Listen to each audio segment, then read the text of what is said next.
Right, next project time, because as you know it's been about, what, 3 weeks since the Ford Capri. This kit I bought back in June last year from the toy fair at Birmingham. And the reason I've left it till now is because I've had to get some aftermarket bits for it, because it desperately needs them. And now I've got those aftermarket bits, I can finally start the next kit. Right, as you can see, it is the Revell 1500 Star Trek Into Darkness USS Enterprise. You can see that the lid is a bit battered.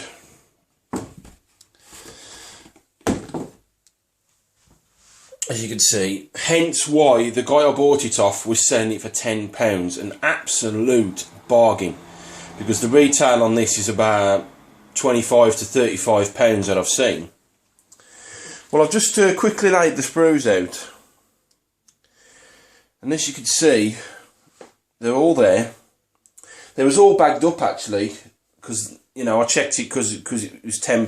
I thought there's going to be some bits missing, but there isn't. Right, the one half of the salsa section, because I've already started work on the top half, you can see that it's bigger than my hand. And another thing that's bigger than my hand is the warp nacelles. So this is going to be no small model.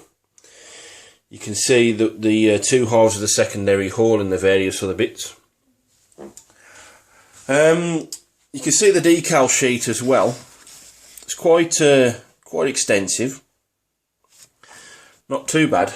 Now the instructions, they're fairly straightforward as well. But the one thing they want you to do, in their infinite wisdom, is they want you to paint the Aztecs on by hand using masking tape. Screw that. I'm not going to do that because it's going to take too long. It could take me bloody weeks to do all that. I mean, you can see the complex Aztec pattern there. So to combat that, I've bought some Aztec decals from Creation Models. They cost me £42 off eBay. I wanted to do justice to the Enterprise because it doesn't look good, doesn't look any good without Aztecs. So what I did is I just sold a few of my old Xbox 360 games and a couple of Xbox One games that I don't play anymore. I haven't played them in years or months. So I got £47 from CEX for those. So what I'm going to do now is I'm going to take these out the wrapper and show you what you get. Okay, and as you can see, I've laid out all the Aztecs now. I've actually gone with the grey version of the Aztecs because there's a light blue version. You get a placement guide, as you can see, it's all numbered. The decal paper is actually quite thick and it's not flimsy at all, so it might take an extra few seconds or maybe a minute to get them to come off the paper. But as you can see, the pattern is really well printed onto the paper. Not bad at all. I mean, there's one for your extra few markings. Really, really nice. Not too bad at all. The only problem is this set does not come with the actual registry markings. I know there is an extra set out there for the registry markings only, which were an extra $20, but I thought, you know what, I'm going to go with the kit markings for this. But the Aztecs are absolutely wonderful. Not too bad at all. Like I said, I bought the Aztecs because I wanted to do justice to the Enterprise. It doesn't look good without them. And for £10 for the model, I thought, you know what, I'm going to shell out that extra bit of money. Now, you can either buy the Aztecs decals or you can buy the Aztec masks from Aztec Dummy, I think they're called. I was watching Trex Works videos the other day, and he actually used the masks. So you can either buy the decals or the masks. But the decals, sorry, the masks, they were a lot of work for Trex Works to get those on. So to be honest, I think I went the easy option with the Aztecs. Anyway, it's time to start work on the Enterprise. Stay with me. Right, you can see that I've started work on the Enterprise, doing the saucer sections first, namely the centerpieces first. So I've glued that section into there, and then the clear dome. So that makes that one piece, and then you glue the windows in, the bridge windows, into place. I've done all that, let it dry, and then you glue that into the centre piece, which is basically that. Turning the actual top of the saucer section over, you can see it pokes through from the inside, and you get that bridge section there. As you can see, it's glued in from the inside. I just ran some glue all the way around there and pushed it through. Then I started the actual centerpiece for the lower section of the saucer section. It's basically two pieces, the actual centerpiece, and then another centerpiece with the actual holes for the windows, and then you've got that circular section there which has got windows on it, and then another little dome, and then those are inserted to make that, as you can see. And then eventually those will go into those little mounting slots there, like so. I haven't glued that in yet. Turning the page to the next page on the booklet, the instruction booklet, you can see you've got the window sections next, which are now all done. I just tape them down just to hold them down. I use the glue and glaze on that. And I'm just removing the tape that holds them in now. And then I've also glued this spine section here. That had some tape wrapped around it, but I've just took the tape off and it's glued in perfect. That was with normal model glue. So that is where I am at the moment with the saucer section. Stay with me. Continuing on with the saucer section of the Enterprise, I've managed to pick up some clear blue X23 Tamiya from Hobbycraft. My wife picked it up for me on the way home from the hospital appointment. And as you can see, I've now painted the lower section of the saucer with the X23. Took about 2 or 3 coats, and you can see there it is against the light. It's not too bad. And I've also done it on the upper section of the saucer, on the bridge dome and the 3 bridge windows. Again, 3 coats a piece, and then holding that up against the light. That ain't too bad either. You can see there's a few freckles there, but once the 2 halves of the saucer section are glued in, you're not going to see it. I mean, you can see there, it's absolutely perfect. Also, you can see that I've done the spine section on the top of the saucer section. There's a clear part in there, and then you've got the clear part for the windows, as you can see. Using the glue and glaze, just glue them in. So that's the spine ready. I've obviously got to use the X23 blue on those as well. But the saucer section is ready to be put together now. Stay with me. Okay, quick update for you. I've now glued the lower half and the upper half of the saucer section together. You've basically got to locate the pins from the top half of the saucer section into those pinholes. Quite difficult to manoeuvre into place, but once they click into place, you're almost there. Now then, you've got this extra lip on the upper section. That's where you run your glue round. There's a little channel. Run your glue all the way around, and on where the pegs and the mounting holes.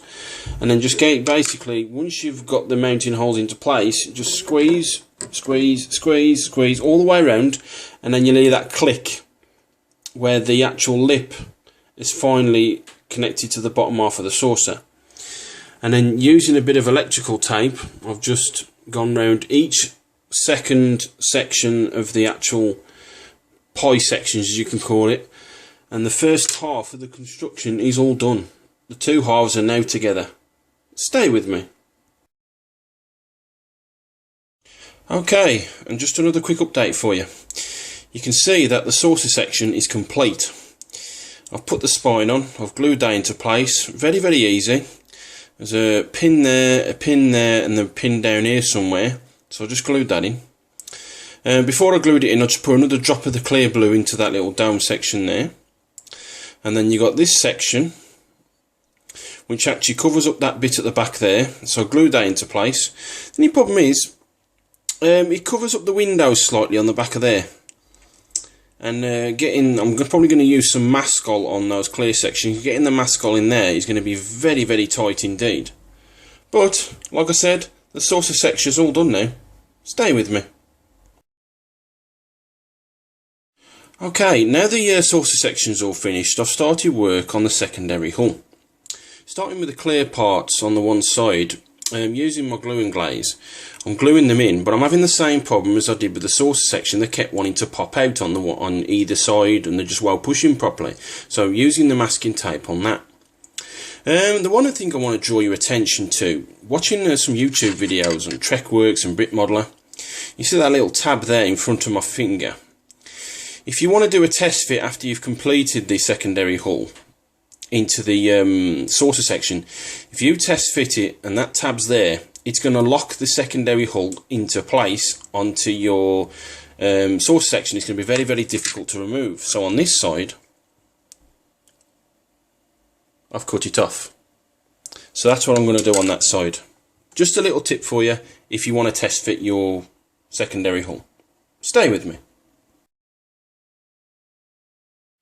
Okay, welcome back. As you can see, I've now took all the tape off that held the windows down. As I was putting the tape up, I just kept my finger on top of the clear plastic part so they didn't come off. And the glue, and they've all come out an absolute treat, not a problem at all. You can also see that I've glued the inside supports in, 2 of those. And I've also glued in the shuttle bay doors on the one side. Just waiting for those to dry, which they will go into there for the supports and there for the shuttle bay doors respectively. I've also done the spine as well. I glued that section on first, wait for that to dry, use the glue and glaze on that little clear piece there, and use the glue and glaze on that, and I'm just waiting for those to dry now. So the first part of the secondary hull is nearly finished. Stay with me. Right, as you can see, I've now glued the secondary hull together. It was a pain in the arse to get it all together because that bottom section there, as you can see, it's a different plate.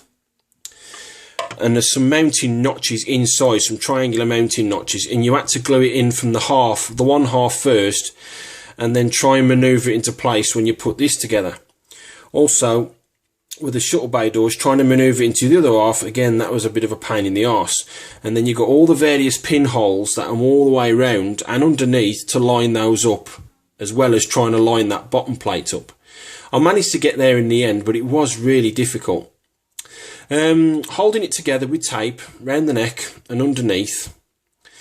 Once that had dried, I then sanded all the seams. There was a massive seam there and down the back there, but I've managed to sand all that down. The underneath, there was a seam line there and there. I've managed to sand all that down to get rid of that, and it's turned out really nice indeed. Then came the actual pylon cover, and it's actually all one piece. So I just ran the glue around the edges. There was no mounting pins, you just had to try and line it up as best you can. And then just 2 clamps there, and a clamp there and a clamp there. At the bottom, around the base there, I didn't really have to push that down. There's a line there, I don't know if that's a panel line, and I'm not sure if that's a panel line. There was a bit of a seam around the back here, and on the other side I've managed to sand that down. But I've got a bit of an issue with that there. I don't know if that's a seam or a raised panel line. Same as on the other side as well, because I was going to sand it and I wasn't sure. I thought I'd leave it for, just to see if you guys, if any of you guys have built that, you can let me know if that needs sanding down. I've also glued in the actual the deflector assembly minus the deflector dish. It's basically two pieces. You've actually got like the cap, and then you've got the actual the deflector mounting section that just pushes in, and I'll just run the glue round. But I've got a bit of a gap issue there and a gap issue on the other side. I'm hoping the glue looks like it's filling it in, so hopefully I won't have to do too much sanding. I've also got a bit of a panel line issue maybe seam to deal with there, but not too bad. But the secondary hull is all complete. Stay with me.